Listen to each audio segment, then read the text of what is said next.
গোৱালপাৰাৰ জলেশ্বৰত ভয়ংকৰ পথ দুৰ্ঘটনা। জলেশ্বৰ বামুণীৰ ভিটা গাঁৱত সংঘটিত হৈ এই ভয়ংকৰ দুৰ্ঘটনা। নিয়ন্ত্ৰণ হেৰুৱাই গছৰ লগত প্ৰচণ্ড খুন্দা ই ৰিক্সাৰ। দুৰ্ঘটনাগ্ৰস্ত ই ৰিক্সাখনৰ নম্বৰ AS 18ER 2799। দুৰ্ঘটনাত গুৰুতৰভাৱে আহত গৰ্ভৱতী মহিলা তথা পানী কেঁচুৱাসহ 4জন লোক। গুৰুতৰভাৱে আহত আমিনা খাতুন, ফুলমতী খাতুন, মফিদা খাতুন আৰু এগৰাকী দুমহীয়া পানী কেঁচুৱা। গুৰুতৰভাৱে আহত আটাইকেইগৰাকীক স্থানীয় লোকে উদ্ধাৰ কৰি জলেশ্বৰ মডেল হাস্পতালত ভৰ্তি কৰে যদিও আটাইকেইগৰাকীক গোৱালপাৰা অসামৰিক চিকিৎসালয়লৈ প্ৰেৰণ কৰে চিকিৎসকে। মন কৰিবলগীয়া যে বামুণীৰ ভিটা তাৰাংগাপুৰ সংযোগী পথটোত ছাইড বাম নথকাৰ বাবেই সঘনাই সংঘটিত হৈছে দুৰ্ঘটনা। অতি শীঘ্ৰেই পথটোৰ দুয়োকাষে ছাইড বাম নিৰ্মাণৰ দাবী জনাইছে ৰাইজে।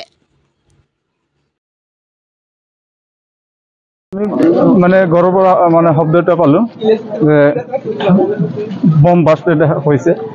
আমি ততকৈ ওলাই আহিলোঁ ঘৰৰ পৰা, আহি চালোঁ যে 3-4জন মানুহ গাড়ীৰ তলত পৰি আছে আৰু পিলপিলি গাড়ীৰ চকা এটা মানে খৈ পৰি গৈছে আৰু কি।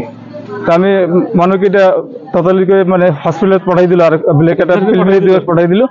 পিছত এই গাড়ীৰ মালিক মানে ল'ৰাবিলাক আহি গাড়ীৰ ৰছী বান্ধছে, গাড়ীৰ লগত ৰছী বান্ধছে, গাড়ীখন লৈ যাব।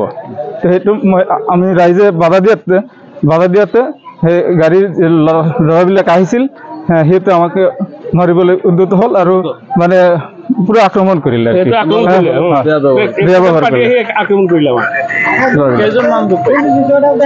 গাড়ী আমি 4জন তুলি দিছোঁ গাড়ীতে।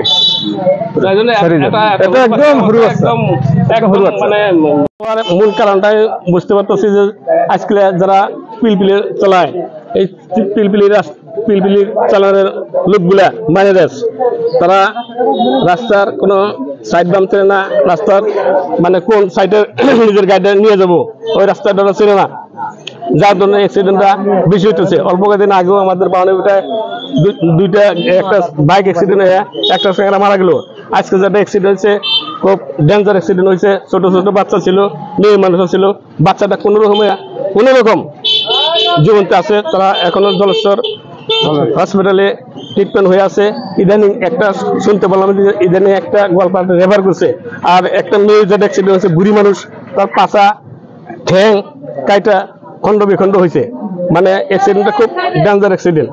গতিকে আমি আপনাদের তরফ থেকে অনুরোধ জানাচ্ছি যে রাস্তার যেটা রাস্তাটার বাউন্ডারি, রাস্তাটা সাইড ব্যায়াম করার জন্য আমি আপনাদের মাধ্যম দিয়ে অনুরোধ জানাচ্ছি, অতি শীঘ্রই রাস্তাটা সাইড ব্যায়াম দেওয়ার জন্য অনুরোধ জানাইলাম।